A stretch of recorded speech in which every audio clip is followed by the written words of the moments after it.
Greetings, travelers. Oh my gosh. We have got so much going on at the end of the year. We have been just dealing with all the end of the year stuff. But one of the things that we were also waiting for was the premiere of the new season of Fallout, the TV show. As you know, Erica and I are huge fans of that and the games and all that. So, what we decided to do was do a quick little deep dive into some of the cryptids from Fallout 76 because that's honestly where a lot of you folks joined us, was learning about cryptids and pop culture, and they got a big boost when Fallout came out with their West Virginia expansion, their Appalachia expansion, because hey, they had to put monsters in, and cryptids make good monsters.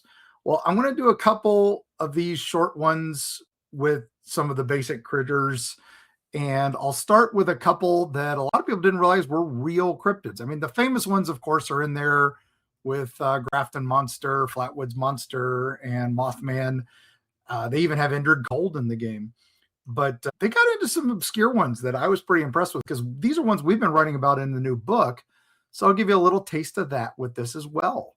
So buckle up. But our first one, right out of the bat, was one called the Beast of Beckley. Now, a lot of people point out that the Beast of Beckley in the game is this albino wolf that you have to hunt, and she's got some pups, and you have to kind of track her down in one of the missions, and it's kind of a fun adventure. But a lot of people are like, "Oh wait, that's not the Beast of Beckley. The Beast of Beckley was this thing that the Cryptid Society published a story about, and it got famous because it's got this drawing sketched by the witness that has four eyes." And we'll go into that just a little bit. So here was just the quote from that. This is from that original writing to the National Cryptid Society, which published this on March 9th, 2019, from this person named Raven. And it says, "For years, there's been something stalking the woods surrounding the area where I grew up, and it does not like that it has been noticed. The first encounter was actually not by me, but my younger brother, sometime around 2001 or 2002. And my mother received a phone call from my grandmother around 8 one summer evening, asking her to come down and pick my brother up. Grandma lived just a minute's walk down the road from our house, easily within view of the front porch." Anyway, that's how it starts. And they talk about that she saw some creature that was black with yellow eyes, taller than our dad, who was 6'4", and was smiling at him with sharp teeth. And it was days before he slept again. That was the young boy who saw this. Now, this again, Cryptid Society of America, our National Cryptid Society, they're kind of like a creepypasta. People send in stuff and all that. So this became the Beast of Beckley legend. And the Beast of Beckley. That actually goes back to Fireco, which is just a little north of Beckley, about as far as you could go up into a holler, probably especially back around the 1930s when this story first started coming out. And this story goes, somewhere in the night, this threat was wandering. And according to a series of articles in the Raleigh Register, which was pretty much the newspaper of record in Beckley, they describe a monstrous predator killing livestock. Now, one witness in July 15th of 1936 described it as 10 feet long and powerful enough to snatch the heads off fully grown hogs. Now, what could that be? Well, according in that article to Dr. W.G. Moran, it said the feet were tiny but powerful, and they could rip up clumps of earth that weighed more than 50 pounds.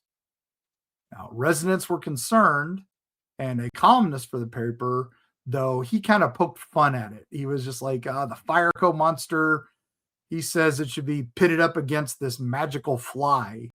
Now, the fly, there's another story about that. There was the town called Odd, West Virginia. There was supposedly a big weird thing there where there was a fly that survived the winter, and then several people tried to kill it, and it kept surviving. And one of the things was that they tried to kill it with a glue trap, and the trap stuck to it. So it had kind of a parasol. And that's just what his quote was, though. Plans are being made by the Odd Civic Betterment Company to have it attack the Fireco monster. The hope is the two will kill each other and get rid of the two beasts. So, anyway, yeah, that's crazy. Now, there was a slate of dog killings and animal attacks in the region that there are encounters of in the newspapers of that time. Now, now here it is decades later, and everybody had kind of forgotten about the Fireco monster, but we still hear tales up in Wilbit Holler that people said some strange stuff is up there. And I don't know if it's still there. Some people just say it's a mountain lion.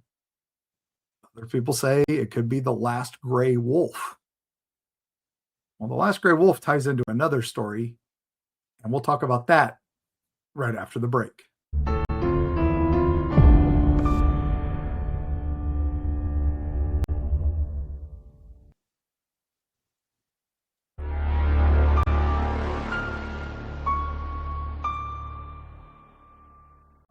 We're back.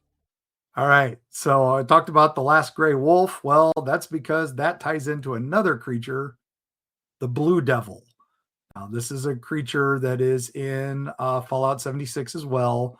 And I think there was a once in a blue moon update that added him. And basically, he's this kind of weird creature, was bred to be raced. But this one, the blue devil, has a white on it. And he wants the player to track it down and hunt it because it's the mothers of the blue devils. And yeah, it's just, they were bred for racing and fighting before the war, and they continued after the bombs dropped. But yeah, we don't know why they're so big, but it's Fallout. It's Fallout lore. It's probably been mutated on. It's probably been worked on. Who knows? But and also in the game, there's the Middle Mountain Pit Stop, which is where this thing's been attacking its residents, and you have to protect it. They've got a machine that keeps away monsters, and for some reason it's not working, and so that's why you have to come in and help them out. That's part of the game, folks, part of the game. But is the Blue Devil real? Well, kind of. So 1939, back in our Wayback Machine, there's this triangle of hills between the mountains of the towns of Jumbo and Grassy Creek. Now, this is in Webster County, West Virginia, and it's about an hour and a half from Beckley. So I don't think they're 100% related, but they could be. But anyway, this occurs winter of 1930 through 1940. They basically did a series of encounters describe a bluish dog-like creature larger than a pony that prowled the area late at night and emitted a ghostly howl. According to most in Webster County, the animal was responsible for the deaths of a growing number of livestock over that period as it stalks.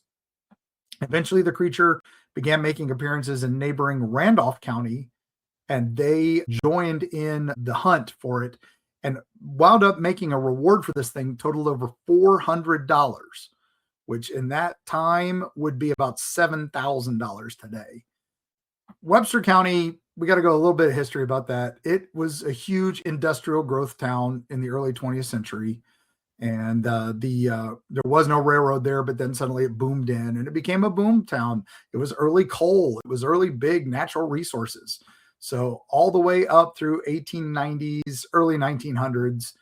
And then things started drying up. So now the forests up there were old growth forests, and they'd been well undisturbed for a long time. And so they were ideal for lumber companies. As a result, one of the country's largest and fastest growing industries in the period was timber. And so they moved into the area. And within a few decades, they overharvested and wiped it out. And so the industry collapsed. The residents were left unemployed. And that led to uncertainty. So the first reported sighting of the Blue Devil was by the town of Jumbo's resident, John Clevenger. He was a former lumber company employee and now a farmer. And he claimed that in December of 39, his much valued hunting dog had been attacked and killed by this beast. And shortly after, another farmer, Ernest Cougar, reported that his livestock had been spooked for several nights, and some wild animal came and attacked and killed one of his cattle and a sheep. Now, a Mrs. Cunlip, she reported hearing a wild, inhuman scream outside her home in Diana, which is just a few miles from Jumbo. And another person in Hacker Valley said he heard something that sounded like a panther. Now, these reports quickly draw outside attention, and hunters start coming from all over, and all the way as far as Charleston. And even a couple guys from New York City came down.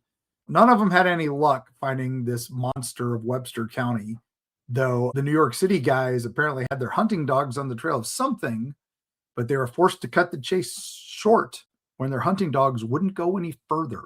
They were terrified. So newspapers, particularly in Charleston, were really reporting on this and talking about the rising panic.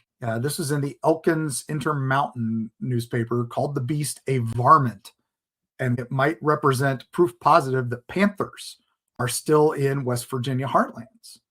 And then others, however, said that whatever this was is killing our livestock. We have to kill it. Well, several people came forward and said they killed it, hopefully to get the reward. A guy named Glenn Fisher. He was of Bill Fisher Hollow. Imagine that, a Fisher clan in a hollow. But anyway, he reported that the reward was offered because he had shot and killed the animal in December of 1939, but the body had vanished before he could collect it the following morning.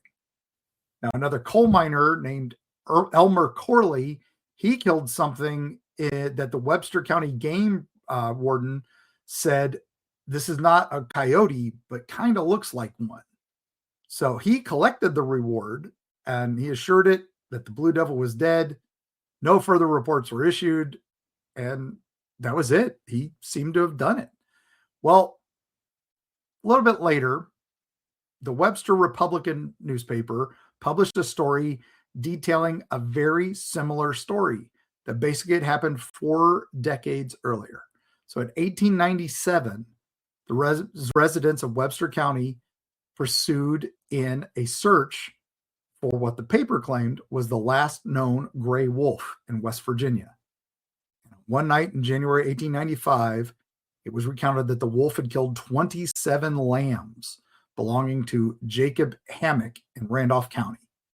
Shortly thereafter, the county courts showed that Randolph and Webster offered a $100 reward. That would have been about $3,000 today. And then on New Year's Eve, 1897, the wolf killed 5 more sheep near his farm. And then banding together, all of his neighbors set off on a hunt for the animal in 2 feet of snow, stalking it over the course of several days before they finally killed it and brought it down. Now, what happened as that account came out, just like it did for the Blue Devils, the sightings ended. It's done. We did it. So they said that's what the devils were. Just some wolf, some unknown dog, just something you guys, it's not a cryptid. It's not a creature. Why would you even think that? And that's why it disappeared. But then it comes back years later. Fallout 76 brings it back. So is it a cryptid? Are these monsters legend? Who knows? I'm just happy Fallout's bringing them back. We're writing about them in our next book. So it was kind of fun to stumble on these two that were right there for us. So hope you're enjoying the show. Hope you guys play the games, and I hope you enjoy our podcast, because we got a few more of these coming up, and I'm going to throw these in as quick as I can. Thank you all so much for joining us. Thank you, Patreon members, as always, for every buck you throw at us. It really helps. It keeps the lights on and keeps us digging down into these hollers and finding more stuff. And with that, when you're out there in the hills of West Virginia, you hear that strange howl on the hill, remember, it might be a cryptid, it might be the last wolf, or it might be a panther. Either way, go grab your pepperoni roll and run inside, and we'll see you on the other side.